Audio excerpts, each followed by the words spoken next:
Do subscribe to our channel and do hit that notification bell to watch our videos before anybody else.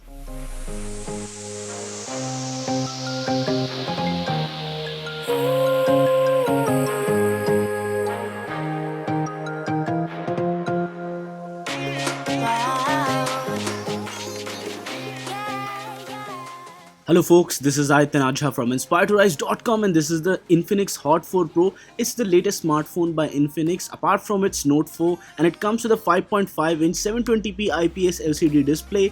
It has a 4000 mAh battery, and as is visible on the right hand side, we have the power button and the volume rocker for this smartphone.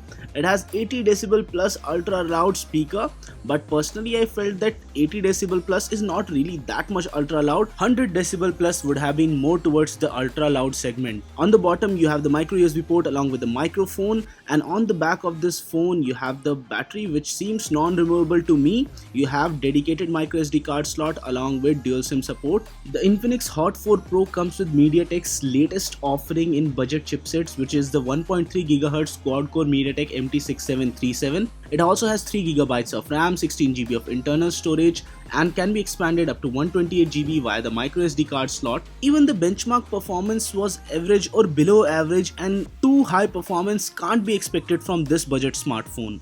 The user interface of this smartphone is a custom one and it was snappy. Not really as smooth as a stock Android experience, but still it was acceptable to a certain degree. And now let's test the sound output for this device.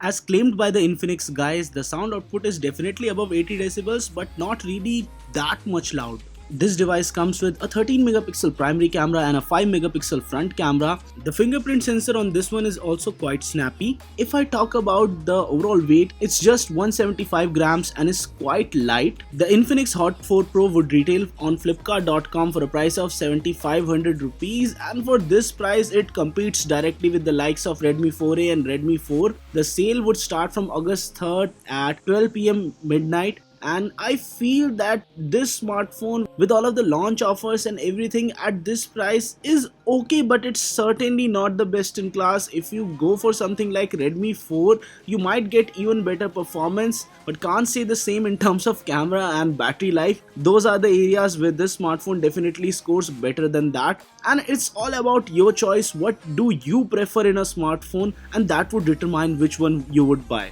So guys, this was it for this video. In case you like this one, don't forget to smash that thumbs up button and do subscribe to our channel for more awesome detailed tech videos like this. This is Aditya Najha from InspiredToRise.com. Signing off folks, stay inspired to rise.